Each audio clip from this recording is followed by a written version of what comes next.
सत्य भक्ति उपचार में आप सभी का स्वागत है। आज मैं इस वीडियो में पूरी विस्तार से बताने जा रही हूँ कि कौन कौन से देवी देवताओं के कौन कौन से फूल प्रिय हैं, कौन से फूल चढ़ाने से भगवान तुरंत प्रसन्न हो जाते हैं और हर मनोकामना शीघ्र ही पूर्ण कर देते हैं। तो चलिए वीडियो शुरू करने से पहले प्रभु के चरणों में एक लाइक और चैनल को सब्सक्राइब कर दीजिए। हर मनोकामना शीघ्र ही पूर्ण करेंगे। हिंदू धर्म में विभिन्न फूलों का विशेष महत्व है। धार्मिक अनुष्ठान, पूजन, आरती कार्य में बिना फूल के पूजा अधूरे माने जाते हैं। पूजा करने का पूर्ण फल प्राप्त नहीं हो पाता है।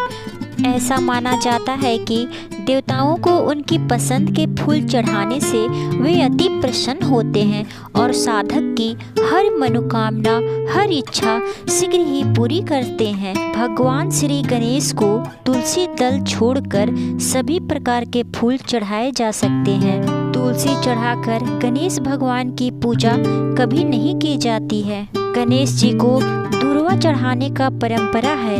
गणेश जी को दुर्वा बहुत ही प्रिय है।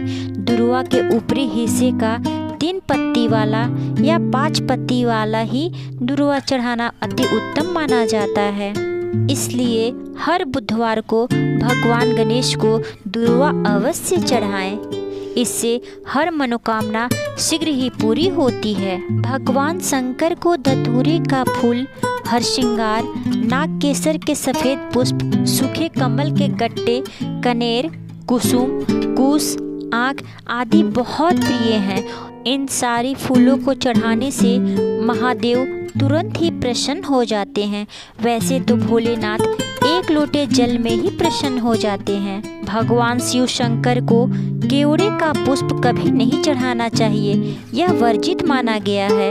इसके साथ ही साथ लाल फूल महादेव को कभी नहीं चढ़ाएं। जैसे उड़हुल का फूल महादेव को नहीं चढ़ाए जाते हैं। भगवान विष्णु को कमल के फूल, मौलसिरी, जूही, कदम, चमेली, मालती, केवड़ा, अशोक, चंपा, बासंती, बैजंती के फूल बहुत ही प्रिय हैं।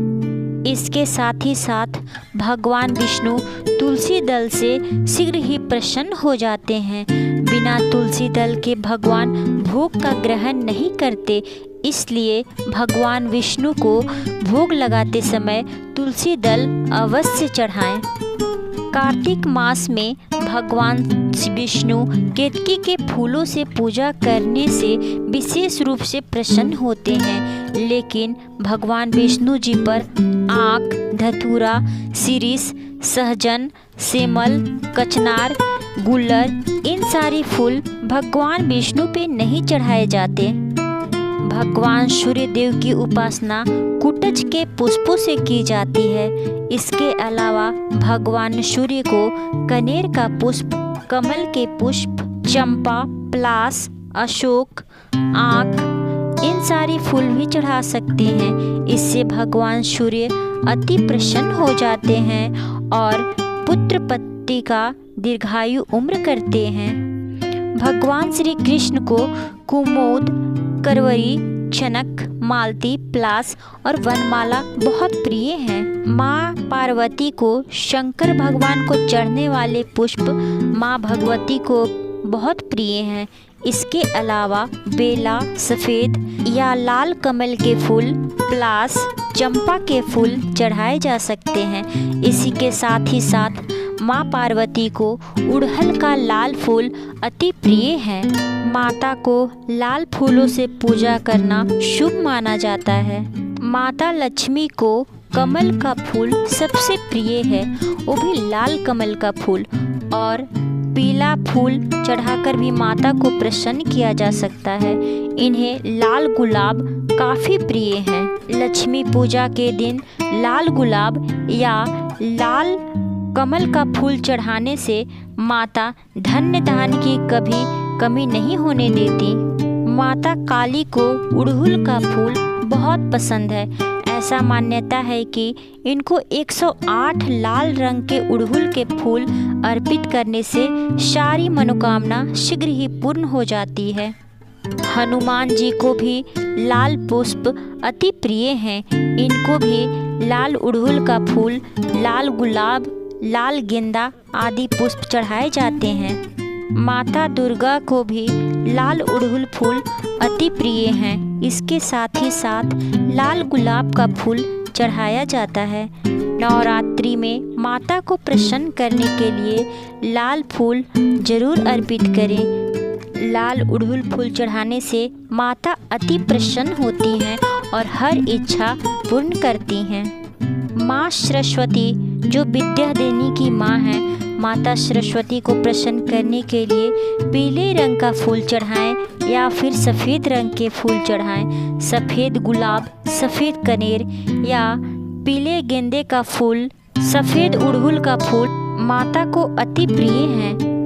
इन फूलों से माता शीघ्र ही प्रसन्न होती हैं और तीव्र बुद्धि देती हैं और अच्छे संस्कार देती हैं। भगवान शनि देव को नीले लाजवंती के फूल अति प्रिय हैं। इसके अतिरिक्त कोई भी नीले या गहरे रंग का फूल चढ़ाने से शनि देव शीघ्र ही प्रसन्न हो जाते हैं और हमारे ऊपर जो भी ग्रह हैं वो सारे समाप्त कर देते हैं, सारे बाधाएं हर लेते हैं और सुख शांति ऐश्वर्य प्रदान करते हैं।